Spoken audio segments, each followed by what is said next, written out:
성경 말씀 요한복음 1장 9절부터 14절 봉독하겠습니다. 거룩하신 하나님의 말씀입니다.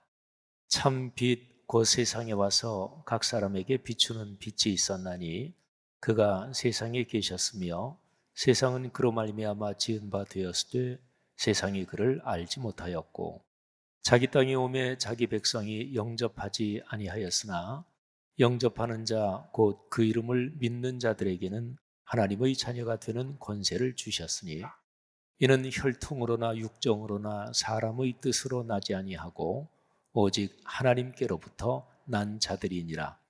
말씀이 육신이 되어 우리 가운데 거하심에 우리가 그의 영광을 보니 아버지의 독생자의 영광이요 은혜와 진리가 충만하더라. 아멘. 기독교 신앙의 중심, 심장은 우리 그리스도인이 예수 그리스도와 어떤 관계가 있느냐 하는 것입니다. 이것을 신앙의 정체성이라고 하죠. 예수라는 이름을 가지셨던 2000년 전에 사셨던 그분은 하나님이 세상을 구원하시기 위해서 보내신 하나님의 아들, 그리고 구세주 그리스도이십니다. 그리고 삼위일체 안에서 하나님 자신이시지요. 이렇게 예수 그리스도 그분과의 관계가 명백해지면 신앙의 정체성이 강해집니다. 그러면 교회는 건강해지고 또 그리스도인도 그리스도인답게 살게 되죠.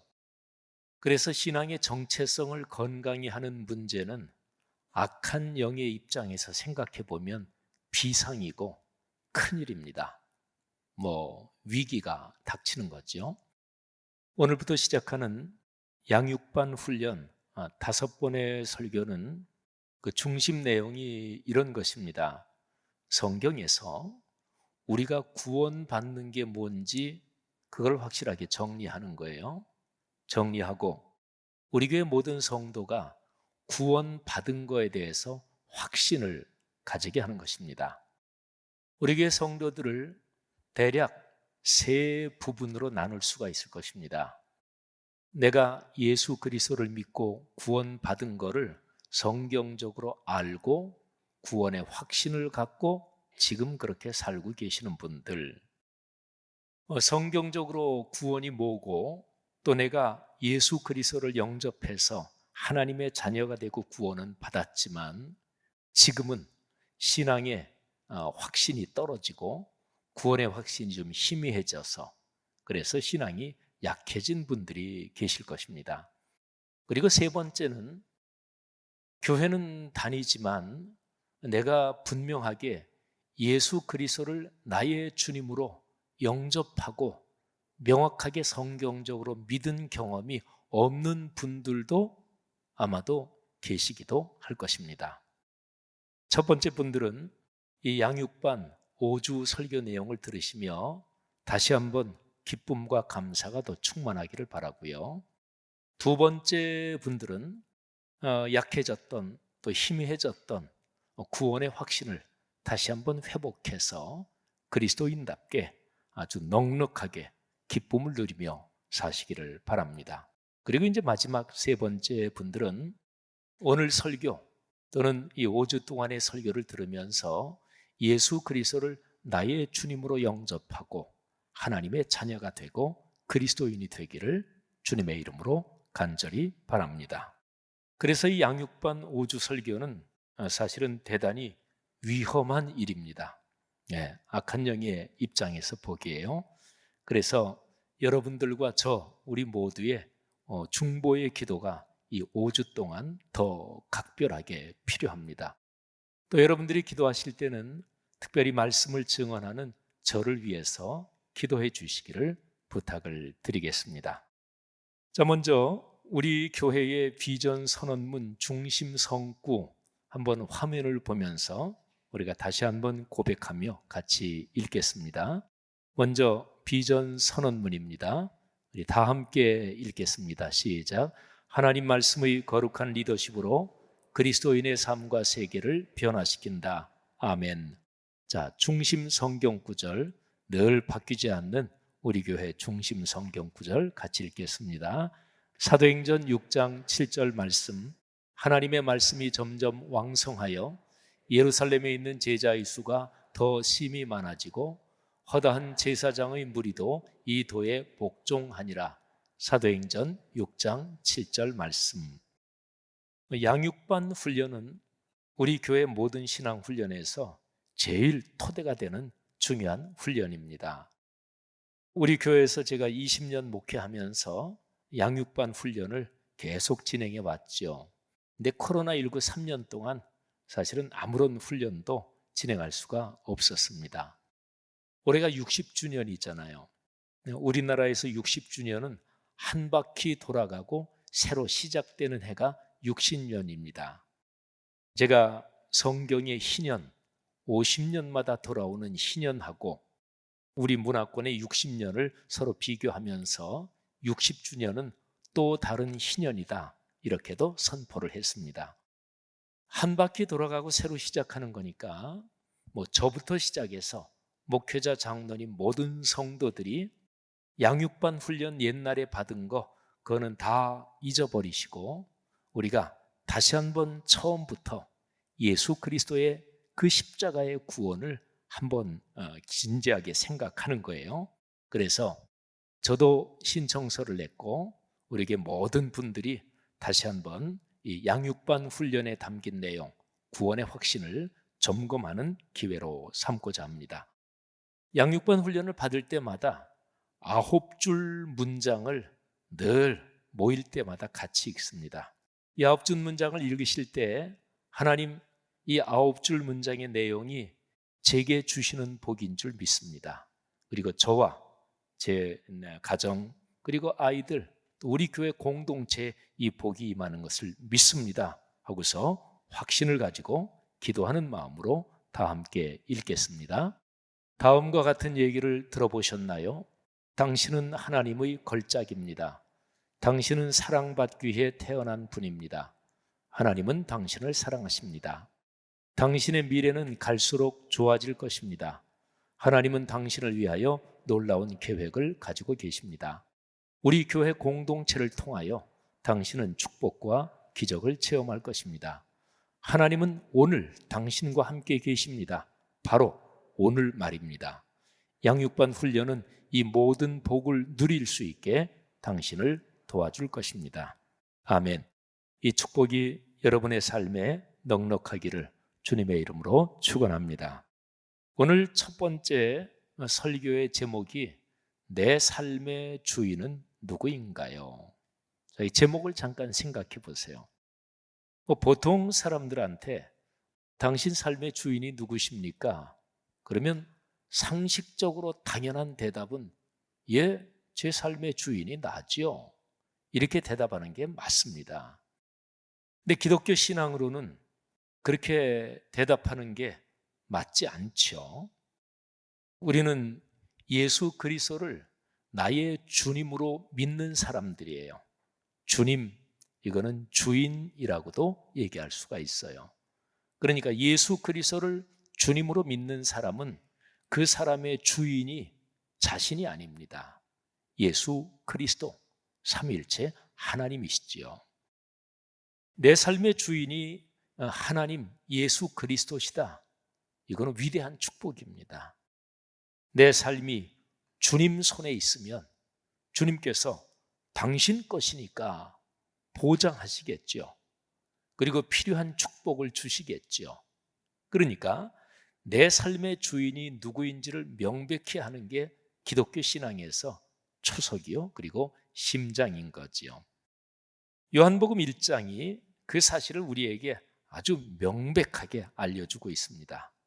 요한복음 1장 1절은 이렇게 시작되죠. 태초에 말씀이 계셨다. 근데 그 말씀이 곧 하나님이십니다. 그리고 말씀이신 하나님을 통해서 모든 세계, 모든 것이 다 창조됐고요. 그런데 세상이 죄악으로 어두워졌고 그리고 타락했습니다. 삼위일체 하나님께서 이 타락한 세상, 어둠에 덮인 세상을 구원하시려고 세상에 오신 거예요. 그래서 오늘 요한복음 1장 9절부터 쭉 몇 절 읽어가 보면 이 어두운 세상을 구원하시기 위해서 오신 사람이 되신 하나님 그 예수 그리스도를 참 빛이다 이렇게 표현했어요. 어둡고 캄캄한 것, 이거는 흔히 죄악에 물든 것을 그렇게 표현하잖아요. 그게 회복되려면 빛이 비추어야 되죠. 예수 그리스도, 그분이 참된 빛이신 거죠. 그런데 오늘 말씀에서 핵심적인 것이 12절입니다. 자, 12절 말씀을 한번 다 같이 읽겠습니다. 영접하는 자, 곧 그 이름을 믿는 자들에게는 하나님의 자녀가 되는 권세를 주셨으니. 자, 이거를 잠깐 보세요. 영접하는 자, 곧 그 이름을 믿는 자들. 그러니까 영접한다는 거하고 예수 그리스도의 이름을 믿는다는 것은 똑같은 말이에요. 곧 이렇게 연결됐잖아요. 자, 그런 사람들에게 하나님께서 큰 선물을 주십니다. 하나님의 자녀가 되게 하십니다. 그리고 하나님의 자녀가 된 사람한테는 권세가 있습니다. 이렇게 한번 생각해 보세요. 절대 권력자가 통치하는 어떤 제국을 생각을 해 보십시오. 절대 권력자예요. 황제라 그래도 좋고. 그런데 그 제국에서 가장 큰 권력은 무엇일까요? 뭐 당연히 그 절대 권력자 황제겠죠. 그러면 그 절대 권력자 황제와 사실상 같은 권력을 가지는 사람이 누구일까요? 그거는 그 황제의 아들 또는 자녀들일 것입니다.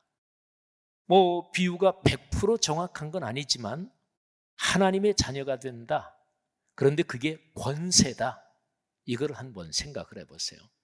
여기에 계신 우리 부모님들, 또 할아버지 할머니들, 여러분의 아들, 딸, 손녀, 손자를 다 극진히 아끼시잖아요. 그렇죠? 성경에는 하나님과 우리와의 관계를 부모와 자녀의 관계로 설명한 부분이 많습니다. 근데 하나님과 우리가 부모, 자녀다. 이거는 비유가 아닙니다. 이거는 직설법이에요. 그러니까 하나님께서 우리의 아버지시다. 우리는 그분의 자녀다. 이런 거죠. 하나님이 천지를 창조하셨고 그분이 세상의 모든 것을 섭리하십니다. 모든 것은 그분의 손 안에 있습니다. 그분의 주권 안에 있습니다. 그리고 그분이 존재하는 모든 것을 나중에 다 마감하시고 최종적으로 판단하시고 심판하시고 그리고 영원한 나라를 그분이 가져다 주실 거예요. 그런데 그분의 자녀가 된다. 이거는 뭐 대단한 권세, 이것처럼 큰 복이 어디 있겠어요? 자, 그러면 중요한 것이 이것입니다.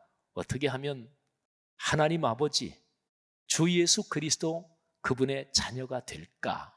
이게 중요하잖아요. 어떻게 하면 자녀가 될까요?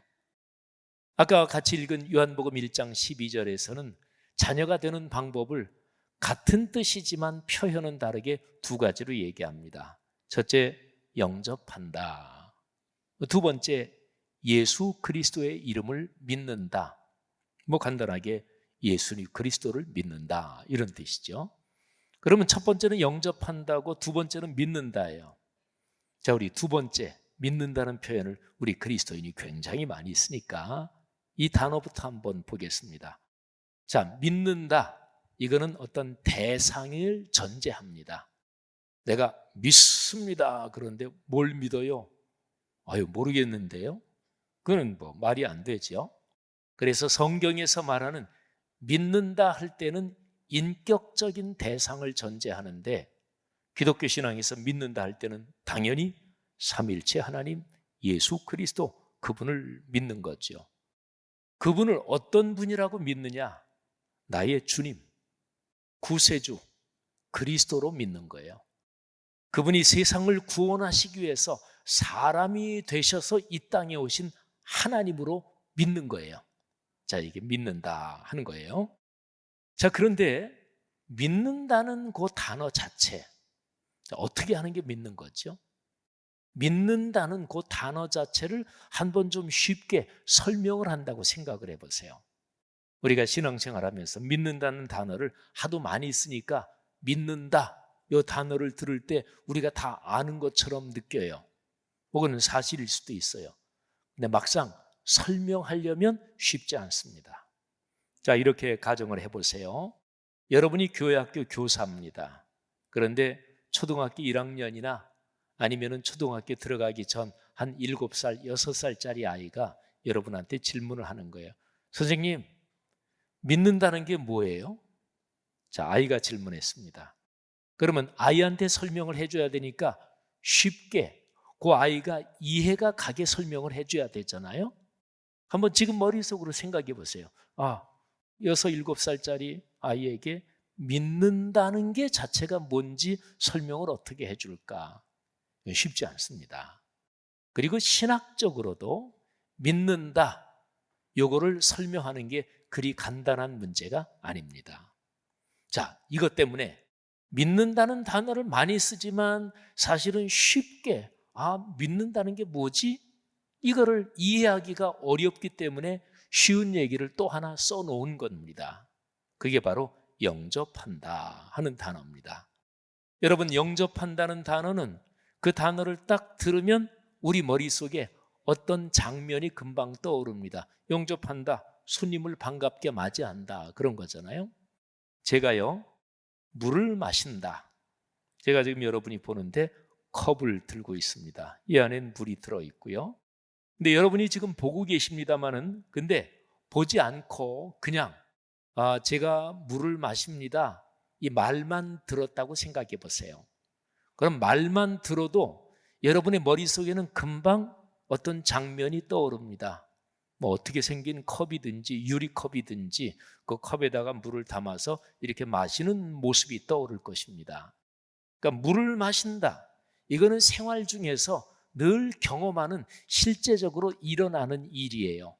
그러니까 이런 표현을 들으면 머릿속에 어떤 장면이 얼른 떠올라요. 영접한다는 것도 그거잖아요. 사람을 맞이하는 거잖아요. 그런데 믿는다, 이거는 생활 중에서 일어나는 구체적인 어떤 사건이 아니고 정신적이고 영적인 어떤 현상을 설명하는 거예요. 자, 그래서 힘들어요. 자, 그러면 쉬운 단어로, 영접한다는 단어로 한번 생각을 해보겠습니다. 자, 여러분이 사시면서 누구를 굉장히 반갑게, 집에 누가 찾아왔는데 뭐 오기 전부터 뭐 준비하고 또 오면은 어떤 음식을 대접할까 하면서 정성스럽게 맞이한, 영접한 그런 경우를 한번 생각해 보세요. 이렇게 생각하면 좋을 것 같아요. 여기 할아버지 할머니들 계시죠? 손자든 손녀든 첫 손주를 봤어요. 그리고 보통 산후조리원에서 이렇게 있다가 이제 집으로 가죠. 근데 그리고 첫 손주가 뭐 1개월이 지났든 2개월이 지났든 우리 집에 처음으로 오는 날이에요. 자, 그때 여러분 혹시 기억나십니까? 어떻게 준비하셨어요? 뭐 우리 집안에 첫 손주니까 뭐 정성을 다해서 준비하고 그러겠죠. 그게 영접하는 거예요. 환영해서 맞이한다 하는 거죠. 여러분, 내가 사랑하고 내가 좋아하고 내가 아끼는 사람하고 만날 때 정성을 다해서 그래서 만납니다. 이게 영접이에요. 자, 그러면 좀 더 구체적인 상황을 가정을 하겠습니다. 이게 예수님을 영접하는 거잖아요. 여러분이 댁에 계신데 예수님이 찾아오셨다, 이렇게 한번 가정을 해보세요. 영으로 오신 게 아니라 실제적으로 여기 지금 여러분이 계신 것처럼 신체를 가지신 그런 존재로 예수님이 여러분의 댁을 찾아오셨습니다. 여러분이 집에 이제 계신 거예요. 상황을 좀 더 이렇게 생각해 볼까요? 아이들, 남편 아침에 일어나서 아침 먹이고 또 직장 출근하고 학교 가고 뭐 정신없이 그냥 다 그렇게 하고 여러분이 이제 집안 치우야 되는데 근데 피곤하기도 하고 또 어쩌냐게 무슨 일 때문에 잠을 제대로 못 잤고 그래서 그냥 한잠 자고 집안 치우지. 그래서 거실에는 애들 벗어놓고 간 양말 뭐 이런 옷가지들 또 먹고 난 거 그냥 식탁 위에 있고 그냥 싱크대에도 그냥 있고 온통 어질러져 있는 상황에서 한잠 자고 치운다. 그리고 이제 잠을 자는 거예요. 그런데 노크 소리가 들린 거예요. 뭐 초인종이라 그래도 좋고. 그래서 그냥 졸린 눈으로 일어나가지고, 그래서 누구세요? 그랬는데 밖에서 소리가 들리기를 나 예수다, 이런 소리가 들리는 거예요. 근데 머리는 사자머리. 그리고 막 피곤해서 푹 잘 때 그때 눈곱이 더 잘 껴요. 나 예수다. 자, 여기까지 상황을 가정하고 우리 여성분들에게 제가 질문을 드리겠습니다. 이게 뭐 소그룹으로 성경 공부하는 거라면 실제로 물어보겠는데, 지금 전체 성도들이 모이기 때문에 그렇게 물어보지는 못하니까 본인들이 생각하세요. 자, 아까 그 상황에서 나 예수다, 그러면 어떻게 하시겠습니까? 이런 거를 소그룹 성경 공부에서 물어보면 믿음이 좋으신 권사님, 집사님들은 즉시로 이렇게 대답하십니다. 목사님 그걸 뭘 물어요? 즉시로 빨리 문 열고 어서 오세요 그러지요. 그러면 제가 다시 한번 얘기해요. 예수님이 영으로 오신 게 아니에요. 실제로 신체를 가지신 모습으로 왔어요.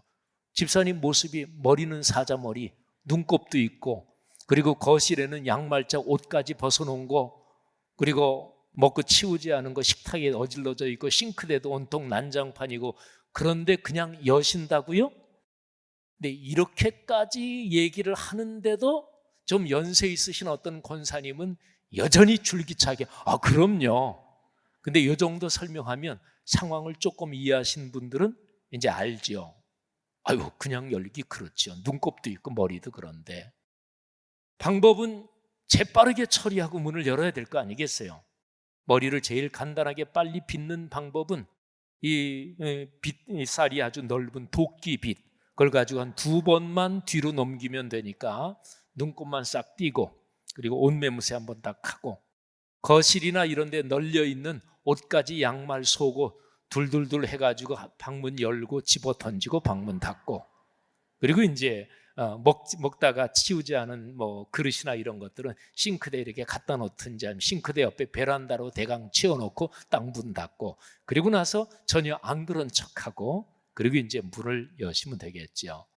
자, 아무튼요, 이런 상황에서 문을 열었더니 예수님이 이제 계시는 거예요.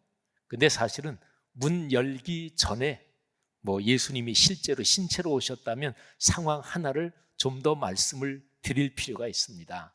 자, 예수님이다, 나 예수다 그랬는데, 진짜로 집에 그런 일이 발생했다면 예수다 이거를 듣고서 그냥 문을 열 수가 없지요. 요즘 세상이 얼마나 험한데.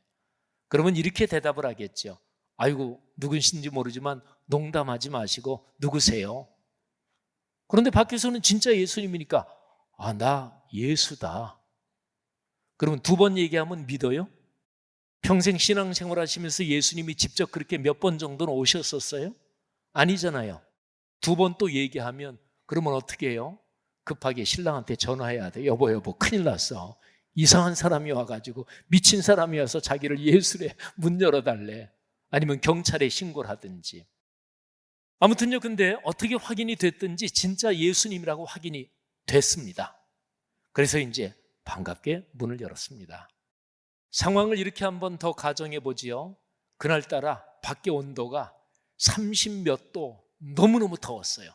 그냥 걸어만 다녀도 땀이 줄줄 날 정도로. 집안은 에어컨을 켜놔서 그래도 시원하고. 근데 문을 열어보니까 뭐 예수님이 땀을 그냥 줄줄 흘리면서 밖에 서 계신 거예요. 예수님 어서 들어오세요. 근데 예수님이 정색을 하시면서 이렇게 말씀하신 거예요. 내가 들어가기 전에 할 얘기가 있다. 2가지 얘기인데, 이 2가지 얘기를 내가 듣고 그 2가지 사항을 내가 수락하고 받아들이면 내가 들어간다. 이게 당황스럽잖아요. 예수님 더운데 들어오셔서 시원한 거라도 물알이라도 한 잔 드시고 말씀하세요. 그랬더니 예수님이 정색을 하시면서 아니야, 들어가기 전에 이 2가지 얘기를 해야 돼. 자, 첫 번째, 예수님께서 이렇게 말씀하세요. 나는 너희 집에 잠깐 방문하거나 신방하러 온 게 아니다. 아예 살러 왔다. 그러니까 지금 들어가면 나는 평생 너희 식구와 같이 산다. 첫 번째. 2번째는 내가 지금 들어가면 너희 집의 모든 것의 주인이 나다. 뭐 집부터 시작해서 모든 재산 당연하고 모든 것에 내가 주인이다. 자, 이 두 가지를 내가 수락하면, 예, 그렇게 하겠습니다 하면 내가 들어가고, 그렇지 않으면 뭐 할 수 없지, 얼굴 이렇게 잠깐 보고 나는 간다. 자, 이 상황에서 어떻게 하시겠습니까? 자, 실제로 예수님이 우리 집에 오셔서 더 이상 어디 안 가시고 평생 같이 살고 더군다나 주인 하신다는데, 그렇지 않아도 최근에 우리 집 팔고 더 다른 아파트로 이사 갈까 어떨까 고민하는데 예수님이 주인이시면 그 결정도 예수님이 하셔야 되는 거죠. 자, 어떻게 하실지 여러분의 마음속에 지금 생각을 해보세요. 아마 대략 두 가지로 나누어질 것입니다. 뭐 이런 얘기 듣고 아유 좋지요, 어서 들어오세요, 이런 분도 뭐 많이 계실 테고, 근데 진짜 실제적으로 생각하면 아우 조금 좀 생각을 해봐야 된다, 이런 좀 고민이 들기도 할 거예요. 뭐 만일에 혼자 계시는 걸로 아까 제가 가정을 했으니까 예수님 그 남편하고 좀 상의도 좀 해봐야겠네요. 뭐 실제적으로 맞는 얘기죠. 그래서 고민이 좀 되면서 이 두 가지를 진짜로 수락하고 예수님 모셔드리나 들어오시라고 해야 되나, 고민이 살짝 되면서 좀 곤란한 일이 있을 것 같은데, 그러나 그럼에도 불구하고 에휴 예수님이신데 들어오시게 해야지 뭐 어쩌겠어, 아니면 일단은 들어오시게 하고 뭐 2단 3단은 나중에 뭐 하여튼 생각할 일이고, 그러니까 당연히 들어오세요 이러신 분도 계시겠고 고민되시는 분도 계실 것입니다. 자, 그러면 제가 이런 얘기를 한번 드리죠. 만일에 교회 다니지 않는 사람, 예수님을 믿지 않는 사람한테 이 얘기를 해주면서, 자, 예수란 분이 두 가지 조건을 내고 당신 집에 앞에 서 있다, 들어오시게 할 거냐 아니면 뭐 거절할 거냐, 그러면 예수 안 믿는 사람들은 어떻게 대답할까요? 그 사람도 고민하지 않겠죠. 당연하게 이렇게 대답할 겁니다. 미쳤어요? 내가 그 두 가지 조건을 수락하고 예수란 분을 우리 집으로 들어오시게 하게? 뭐 예수란 분이 훌륭한 분이니까 뭐 들어오시게 해서 차 대접하고 뭐 식사도 또 대접해 드릴 수 있지만 그 두 가지 조건을 수락한다는 거, 미쳤어요 내가? 자, 잘 생각하세요. 예수가 누군지 모르고 믿지 않는 사람은 고민도 안 합니다. 그건 미친 짓이에요. 자, 그러면 여러분은 적어도 고민은 하잖아요. 자, 잘 들으셔요. 고민한다는 것 자체가 여러분이 이미 예수님을 나의 주님으로 영접하셨다는 것을 말합니다. 다만 성경적으로 예수 그리스도를 믿는다는 게 뭔지 정리가 정확하게 안 되셨을 뿐이고, 그건 이제 5번 설교를 들으시면서 정리를 더 확실하게 하시면 돼요.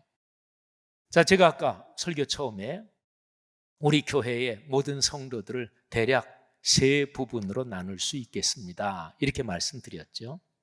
구원의 확신이 지금 여전히 충만한 사람, 전에 구원 분명히 받았고 예수님을 영접했는데 구원의 확신이 식거나 약해진 그런 분들, 그리고 3번째 부류가 오늘 제 설교를 듣고 목사님 설교 듣고 보니까 예수님을 나의 주님으로, 오늘 목사님은 상황을 가정했는데 그렇게든 어떻게든 진짜 확실하게 내 인생의 주인이 예수님 당신이십니다, 나는 그렇게 명확하게 예수님을 영접해 본 적이 기억이 안 나는데요, 내가 교회는 10년 다녔고 20년 다녔는데 그렇게 예수님을 영접해 본 기억은 저한테 없습니다. 그런 분들은 정확하게 말하면 아직 그리스도인이 아닙니다. 구원받은 사람이 아닙니다. 그러니까 교회 다니는 사람이죠. 그런데 그리스도인은 아닙니다. 혹시 지금 자신이 생각하기에 그런 분들이 계시다면 이 시간에 제가 말씀드립니다. 예수 그리스도를 여러분의 인생의 주인으로 지금 마음속에 영접하시기를 바랍니다. 그거는 특별하고 무슨 뭐 신비로운 체험이 있고 가슴이 막 뜨거워지고 그런 거하고는 본질적으로 상관이 없습니다. 제가 지금 말씀을 드렸잖아요. 이 얘기를 듣고 예수 그리스도, 내 죄를 위해서 그분이 십자가에 달려 돌아가 죽으심으로 내 죄를 해결하셨고 내가 그분을 나의 주님으로 믿을 때 내가 하나님의 자녀가 된다, 이거를 인정하고 지금 여러분의 마음속으로 영접하시면 돼요. 그러면 그리스도인이 되는 것입니다. 사랑하는 성도 여러분들이요, 오늘 이 말씀을 듣고 우리 교회 공동체 모두가 예수 그리스도께서 나의 주님이시라는 사실을 확신하고, 그리고 신앙의 분명한 정체성으로 성경에 기록된 축복을 받으며 그리고 누리며 나누며 걸어가시기를 주님의 이름으로 축복합니다.